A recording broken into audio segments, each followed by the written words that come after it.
What do we need to do first? Ethan's question hung in the cool air of the cave. For the first time in days, it wasn't the question of a panicked man, but of a soldier before battle.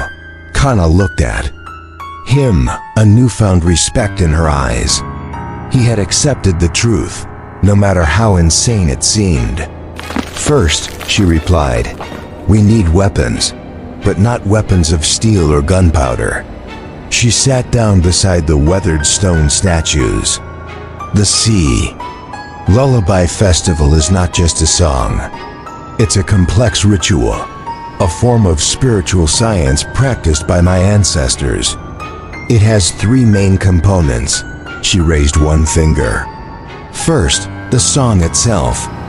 The Sea Lullaby Song. I only remember a few lines my grandmother sang.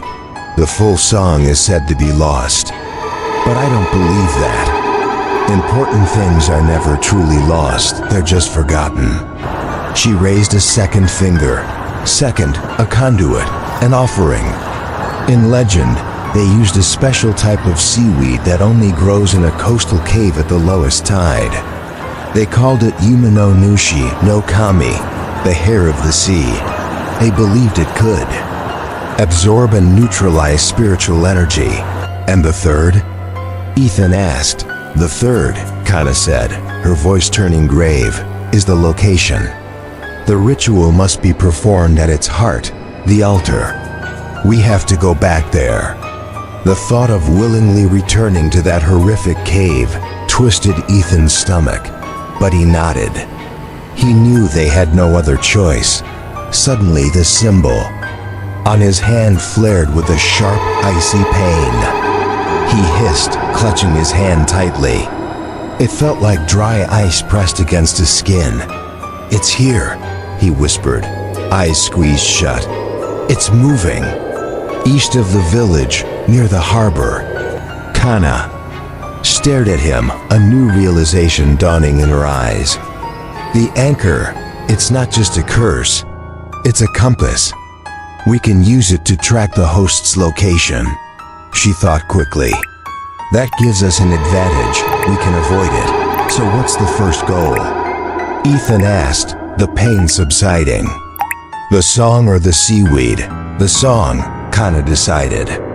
Knowledge comes first. I heard my grandmother say that the last priestess of the ritual, before she died, didn't pass the song down orally. She feared it would be corrupted. She carved it in the safest place she knew, the ancient temple on the northern mountain peak, a place abandoned and considered forbidden by the villagers.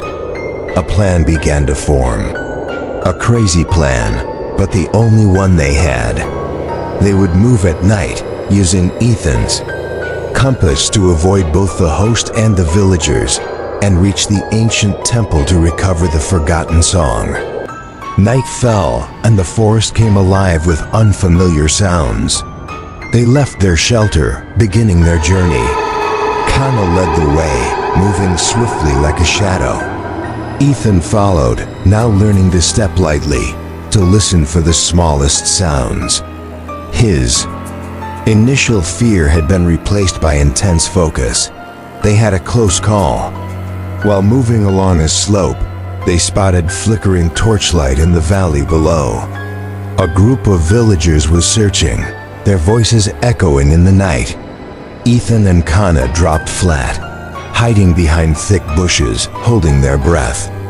Ethan could feel their anger and fear, a tangible energy in the air. He realized they too were victims, driven by a fear they didn't understand.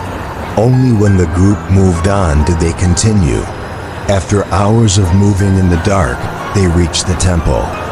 It stood on a high cliff, overlooking the vast ocean under the moonlight. A stone torii gate, nearly swallowed by ancient tree roots, guarded the entrance to a temple.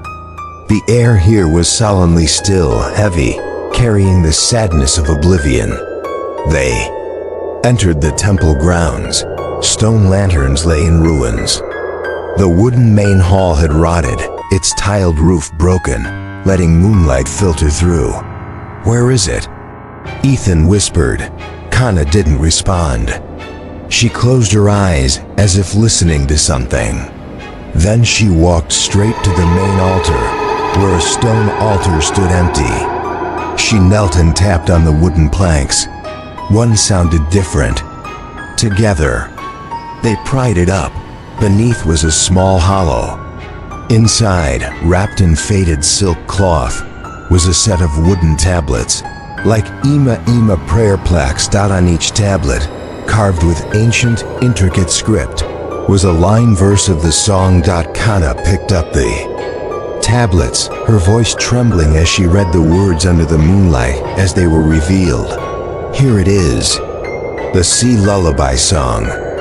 She began to read aloud, her voice hesitant at first, then growing melodious, as if her ancestors' memories were awakening within her. "Sleep, O hunger within the stone heart.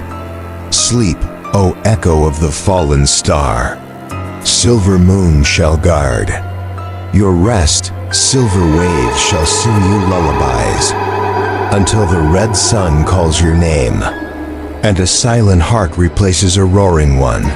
The final line lingered, carrying a haunting ambiguity. "A silent heart replaces a roaring one?" Enfen repeated. "What does it mean?" "I don't know," Kana admitted. "Perhaps it's a metaphor, or perhaps it means something else." But before they could ponder further, Ethan's hand erupted in searing pain, so intense he dropped to his knees. He gritted his teeth, staring out at the sea from the temple's stone ledge.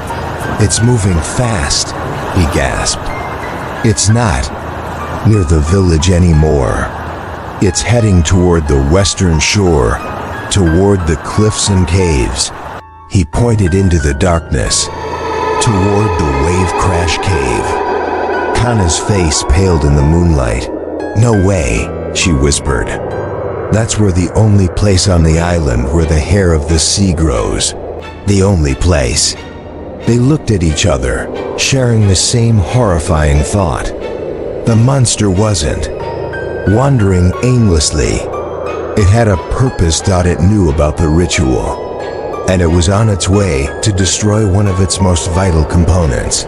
"We have to get there before it," Ethan said, urgency rising in his voice, rising with urgency.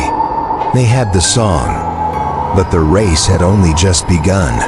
Asterisk, there was no time to deliberate. As soon as Kana voiced her warning, they bolted. The journey from the ancient temple to the western shore was no longer a silent, stealth mission, but a frantic race against time. They tore down slippery slopes, through thorny thickets, heedless of the noise they made. Every rustling leaf, every branch whipping their faces, only urged them to move faster. The burning pain in Ethan's hand became a living compass, a desperate countdown. At times it flared violently. "It's speeding up too," he panted, struggling to keep up with Kana's swift steps. "It knows what we're doing." "Then we have to be faster," Kana replied, her voice resolute, refusing to let fear creep in. Finally they broke free from the dense forest. The roar of the sea assaulted their ears. Before them lay a wild, savage scene. The island's western shore was a jagged expanse of volcanic rocks, black and sharp like the teeth of a giant shark. Massive waves, driven by the moon and the remnants of a recent storm, crashed furiously against the cliffs, spraying white foam.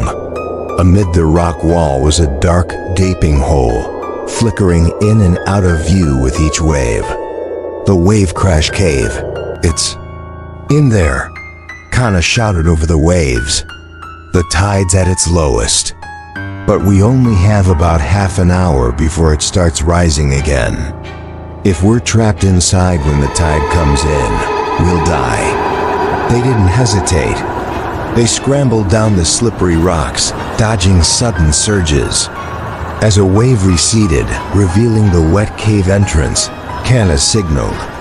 Now they plunged. Inside, the air was frigid and briny. The sound of waves echoed from outside, amplified into a guttural growl. The path was narrow and slick. After a few dozen meters, the cave opened into a larger chamber. And there, in a still pool shielded from the raging waves, they saw it. The hair of the sea god. It wasn't ordinary seaweed. It was something beautiful and pure. Long, delicate strands, silvery and shimmering, glowed with a soft blue-green light, casting an ethereal halo across the cave. The air around the pool was oddly peaceful, a stark contrast to the chaos outside. As Ethan approached, the burning in his hand eased significantly. This seaweed truly had the power to neutralize the curse's energy. "Hurry," Kana urged. They were about to step into the pool when a sound stopped them cold. A rustling, the scrape of claws on stone, echoed from a darker tunnel deeper within Dotted, had arrived first. From the shadows, a staggering figure emerged. Liam's host.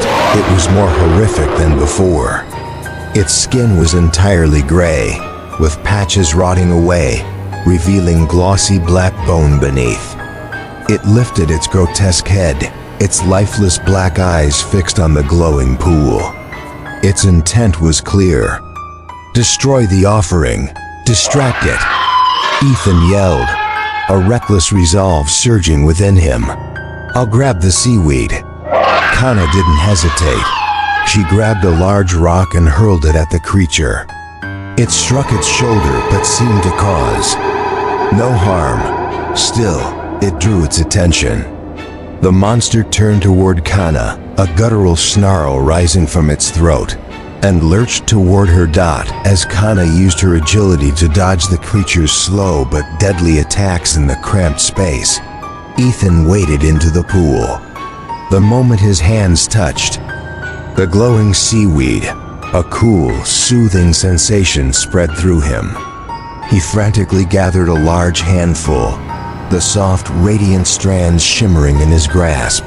"Kana, I've got it," he shouted. But when he turned, he saw Kana cornered. The creature had seized her ankle. She cried out in pain as its deformed fingers tightened. There was no time. The monster was slowly raising its other arm, poised to finish. Her Dot in that moment, a wild idea flashed through Ethan's mind. He recalled how the seaweed's energy had calmed the curse in his hand when he approached the pool. Counteraction. "Hey!" he roared, his voice echoing through the cave. The monster's head snapped toward him, drawn by the shout. It momentarily loosened its grip on Kana. That was all Ethan needed. He didn't run. He charged forward and did the unthinkable. He pressed the glowing seaweed directly onto the cursed symbol in his palm. The result was an explosion, a blinding burst of light, a mix of the seaweed's pure blue and the curse's sickly green, erupted from Ethan's hand. He screamed in agony, a pain like 1,000 red-hot needles piercing his flesh. The monster shrieked, a piercing wail. It seemed to feel the pain through their psychic link. It staggered back, clutching its grotesque head, completely disoriented. "Ethan!" Kana yelled, seizing the chance to break free. Outside, the sea's roar grew angrier. The tide was rising. "We have to go." Kana grabbed Ethan, who was nearly collapsing from pain. They stumbled out of the cave, supporting each other. Behind them, the monster writhed in chaos. They burst through the entrance just as a massive wave crashed in, engulfing the opening in white foam. They collapsed onto the jagged rocks outside, exhausted and battered. They had survived. They had the hair of the sea, but the cost was steep. Kana had a deep gash on her leg, blood seeping out. Ethan's hand was badly burned, the symbol now a raw red scar. as if branded with hot iron. The seaweed in his hand had lost its glow, turning gray and ordinary. Its energy had been entirely spent in the explosion. They stared at the cave entrance, where furious waves pounded relentlessly. They didn't know if the monster was trapped, injured, or merely delayed. They had won a battle, but the war lay ahead. They had all the ritual's components, but in their current state, would they have the strength to perform it? The escape from the wave-crash cave was a silent torment. They had no strength to speak, only to support each other, limping over the jagged rocks. Blood from Kana's leg and Ethan's burned hand dripped, blending into the black volcanic stone. Each step was agony, but they didn't stop. They knew the monster could return at any moment. They retreated to the only sanctuary. They knew, the ancient temple on the mountain peak. Only within the relative safety of its stone walls did they collapse, exhausted. Kana tore a strip from her shirt to bandage her leg wound. Ethan sat motionless, staring at his hand. The burn was excruciating, the symbol now a raw, red scar, swollen and angry. But something was strange. The connection, the cursed compass that had tormented him, was gone. He could no longer sense the host's location. It severed the link, he whispered, both relieved and afraid. That explosion, it temporarily blinded it, only temporarily, Kana said, her voice weary. When it recovers, it'll seek its heart again, and it'll come for us. We don't have much time. They looked at what they had risked their lives to obtain. The song carved on wooden tablets, and a handful of seaweed, now gray and lifeless. Its purifying energy spent to save them. Ethan picked up the tablets, rereading the song's final line, its words now heavy with dread, and a silent heart replaces a roaring one. He looked up at Kana, and in her eyes, he saw she had reached the same terrifying conclusion. It's not a metaphor, Kana said, her voice barely a whisper. It's an exchange, a balance. The altar is the roaring heart of the entity. To lull it, to repair the cage, we can't leave it empty. Something else must take the place of the consciousness that escaped. Of Leo, a cold truth enveloped them. The ritual required a sacrifice. Someone had to willingly become the new jailer, the silent heart to keep the monster dormant. This is my responsibility, Kana said firmly, struggling to stand despite her pain.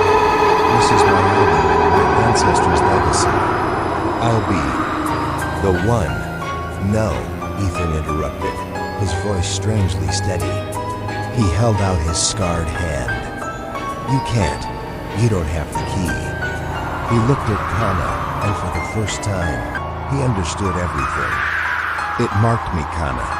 It chose me the moment I touched the altar. This anchor, it's not just a compass. It's the link, the key to the cage. My father ran from this responsibility. Leo tried to bargain with it. His sacrifice was for love, but it was twisted into a gateway for destruction. Now it's my turn. He stood, gazing at the sea. This isn't about my father anymore. This is about ending the cycle. I'll be the one to end it. There was no fear in his eyes, only serene acceptance. He had found his purpose, not in the pages of science, but in an ancient myth. They didn't need to find the monster. When they returned to the shore, it was already there, pacing aimlessly near the crevice, like a disoriented beast. The explosion had weakened it, temporarily severing its connection to the heart. I need time, Ethan said. Just hold it off. Go, Kana replied, gripping a sharpened wooden staff that it was a goodbye last time. He heard Kana's shout and the monster's growl above. He didn't look back. He swam into the cave alone. The altar was still there, its sickly green light faint and flickering. Like a dying heart, Ethan stood before it. He felt no fear. He took the lifeless seaweed and placed it on the altar as an offering. It had no effect, then he began to sing. He sang the sea lullaby song Kana had taught him. His voice wasn't melodious, but it carried resolve and acceptance. The altar's green light seemed to shrink before the ancient words. Finally, he reached the last step. He looked at his scarred hand. The key to the cage. He pressed it directly into the altar's center dot, and he spoke the song's final line, not as a chant, but as a vow. A silent heart replaces a roaring one. He closed his eyes. He didn't resist. He opened his mind, his consciousness, his soul, and offered them to the abyss. He accepted his role as jailer. A pure white light, like the sickly green, erupted from the altar.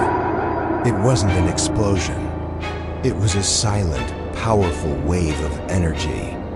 The green light was sucked back in, purified and replaced by the white. The roar in his mind, ever present, fell silent. The cage trembled. Massive rocks began to fall from the ceiling, sealing the entrance. The prison was resealing itself, with its new jailer inside. On the surface, Kana, her arm wounded, saw a pillar of white light burst from the sea before fading. Then came a profound silence, a peace she had never felt. The monster in Lana's body, snarling before her, froze, then slowly disintegrated into black dust, carried away by the sea. Breeze thought it was over. 1 year later, Kana steered a small boat, stopping above the Yonaguni ruins. Her leg had healed, but a long scar remained. She dropped a white chrysanthemum onto the water. The world never learned the truth.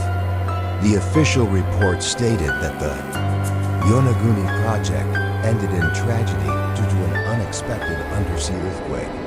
Dr. Ethan Caldwell, a promising young scientist, and his colleague Leo Rossi were lost at sea. Their initial data was deemed inconclusive, and the Yonaguni ruins sank back into mystery. A topic for dreamers. Ethan, in his final act, had not only saved the island, he had saved the world from a truth it wasn't ready to face. Kana gazed. At the calm sea, a gentle breeze stirred her hair. She no longer felt anger or fear from the ocean, only stillness. "Thank you, Ethan," she whispered to the waves. "Rest well." In the end, Alistair Caldwell's legacy was fulfilled. Not through a celebrated scientific discovery, but through the silent sacrifice of his son, who became the silent heart of the abyss. In the shadow of my archive, a new horror stirs. Date to listen.